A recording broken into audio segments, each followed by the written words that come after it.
This is Hidden Killers Week in Review. A look back at the most prolific stories of the week. This is Hidden Killers with Tony Brueski. Here now, Tony Brueski. Were you surprised by, because we see technology obviously used in a lot of cases these days. This guy seemed to be pretty good at using it and evading being captured. He didn't do a lot of the dumb things that we see in so many cases with we did find weird Google searches after the fact on his basement computer, but a lot of it, it wasn't out there in the open. He used the burner phones. He, didn't take a bunch of selfies. There was a lot of things out there that he evaded with the technology that he had used. Were you surprised by that? Yes and no. So again, he's got years and years and years of reps of doing this. So he got very skilled at his stuff. But what it reminds me of is that, so he created a very safe place in his house. Mm-hmm. And he had, he basically had his wife as helped him create this buffer zone that helped him stay very rudimentary and very basic as well. Mm-hmm. And so the thing that comes to my mind is believe it or not, in the spy world of Tradecraft, people will always think that Tradecraft is all about high-speed electronics and data and thumb drives, or even now digital transfers and all these things now. But the safest type of tradecraft to use is the same tradecraft they use for thousands of years: a fake rock with some microfiche in it, or a simple message written on a piece of paper in a fake rock someplace, or a sticker on the back of a road sign that says the dead drop's been loaded. So no electronics, no anything, and it accomplishes the same things as all these other things. So here's a guy living in his lair as Batman, the hero of his wife, doing a lot of very basic things, using things and technologies that have been used for years and years. And so, but he did try to keep pace with technology. But again, I think it outpaces his skill set. Yeah, I would agree with that. It was interesting. BTK's daughter, Carrie, was on this show, the documentary that's on Peacock right now, talking about what life was like with Dennis Rader in Park City, Kansas, just a suburb of Wichita. I was there last weekend, and in morbid dad-daughter moments, we drove by BTK's lot, or what was left of it. We got to do a show on your daughter now. Yeah. She didn't live with you. It's like, hey, we're in Wichita. What should we do? Let's go look at our old house, and then let's drive by where BTK lived, because we were actually very close to each other in that vicinity. I was not there when he was free, but another funny fact, Jennifer Coffindaffer, who's on this show, also from Park City. So she grew up around the city there as well. I texted her a picture of the Park City sign when I was there, just like, look where we are. But anyway, BTK obviously terrorized Wichita for many, many years. And the family was had no idea what was going on. Dennis Rader was a dog catcher, basically, for the city of Park City, worked maintenance and some other things, had been a police officer, a volunteer police officer way earlier.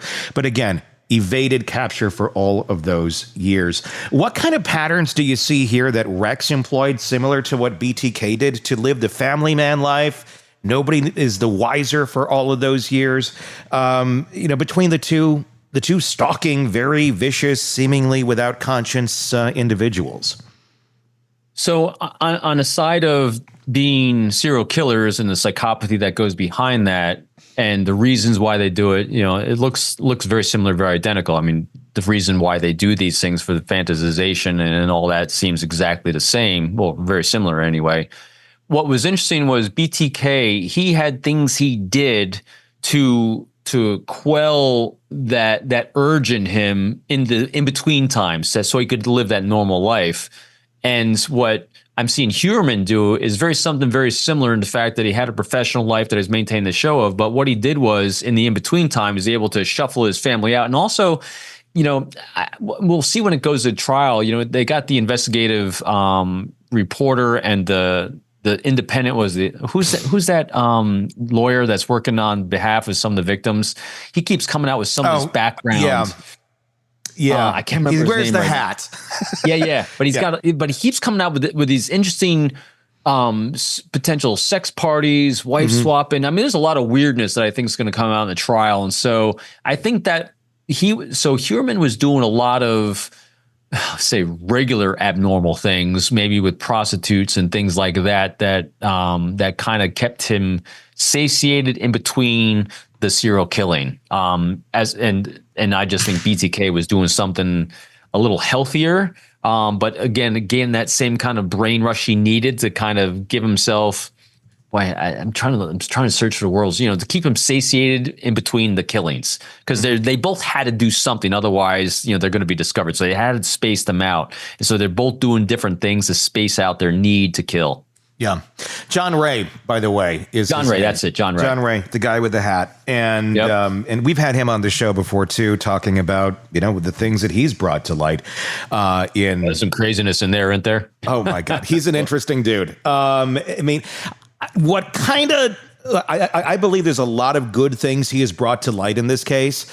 Yeah. But there has been some things that were like, okay, you're going a bit. Last year, he brought out Victoria, the daughter of Rex Heuermann, his artwork or her artwork, saying, "Look, this is the work of a psychopath," or whatever the hell he said. It's like, come on. I mean, leave her alone. She's been traumatized, and if that's your dad, and this is the normal, and it's a pretty dark, hoarder home, and this is the atmosphere, of course she's into dark things. I thought, the things that I was mostly referencing, if it continued, was kind of what he'd uncovered or claiming to uncover was him and Asa's like sex parties or whatever they're doing earlier in life, and maybe the police chief out there. So it's all that kind of stuff. And it's that kind of stuff is what I'm referring to as the things that I think was placating in between the killings. And what I wonder too about Asa is, he normalized all of this behavior so well that she still can't see it to this day. Right. I do wonder, and I'm not accused, I have no idea. I'm wondering, was she involved in some of the weird sexual stuff that he was into? Not killing, not murder, but was that normalized and she went along with it because, well, Rex, her hero, says, go sleep with this guy. And I'm not accusing, I don't know. I'm just saying, if they're doing wife swapping, if they're doing all this sort of stuff and the weird lifestyle that they were living, or he was living allegedly, how much of that did she have to be involved with it and was kind of bamboozled into because Rex normalized it? Obviously, it would be something shameful you wouldn't want to be talking about on camera. But I do wonder. I do wonder how much of that was normalized. And I do wonder how many red flags she did see that she still is not seeing, but others, if they were standing next to her, would have said, yeah, that's weird. Considering her daughter, his daughter, is saying, yeah, he's probably the killer. And she's like, no, hero. Yeah. Ken, when you don't have a loving critic to have that optic outside of that sphere of influence he had, you don't know. Yeah. And again, I'll go back to, I'm using too many alcoholism references today on this one, but what someone in a full-fledged addiction with alcohol will do to hide the behavior of alcoholism, they'll actually drink beer. Mm-hmm. They'll go out and they'll drink beer. They'll mix their spouse or the family members, mix drinks and whatnot. And that'll be their show as they're actually secretly, quadrupling that amount behind the scenes. And so the reference here being with Asa, maybe we're doing these abnormal sex things. We normalize this behavior. So I'm actually kind of hiding in plain sight the fact that I'm doing the same thing back here. Yeah. But I'm going to kill him. I'm just going to hide that part from you. Mm-hmm. So in other words, he's normalizing this abnormal sexual life, which is always a part of serial killers.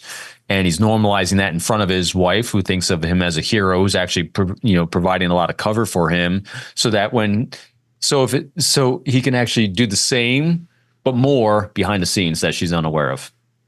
Let's end on this. To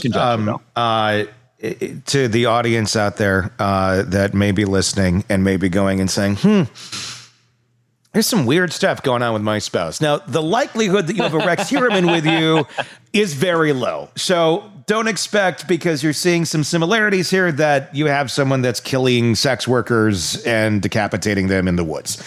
But on a smaller scale, and maybe there are some extreme ones out there, what would you want, a listener to understand, male or female?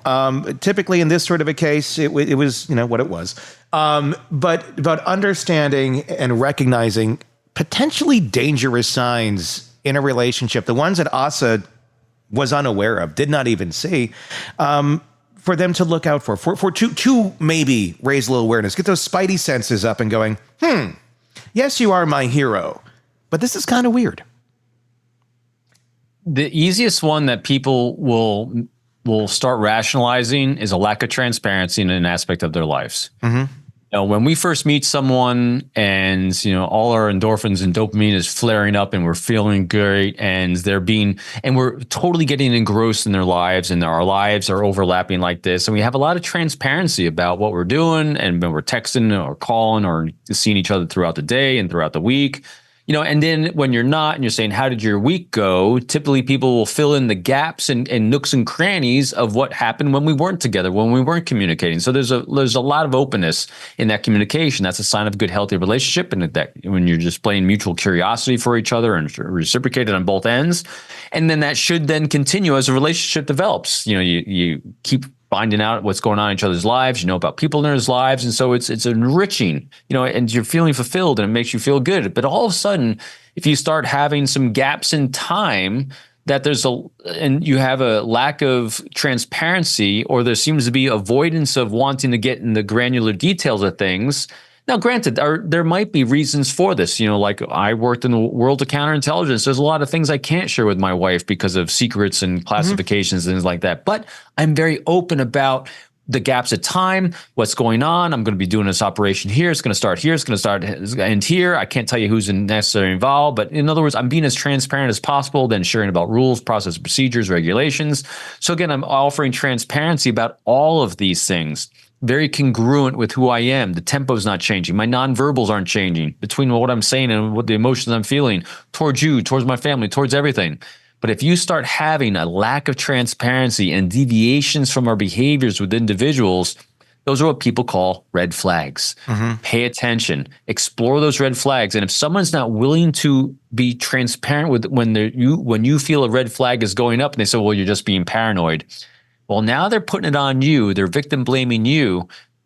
And you might be paranoid, but at the same time, there's a behavior that's causing you to feel that way. And if you need to explore yourself and your own trauma responses to things, great. But at the same time, though, pay attention to them. There's something that they might be doing that is triggering that response you're having. And normally, the first thing that happens is that lack of transparency.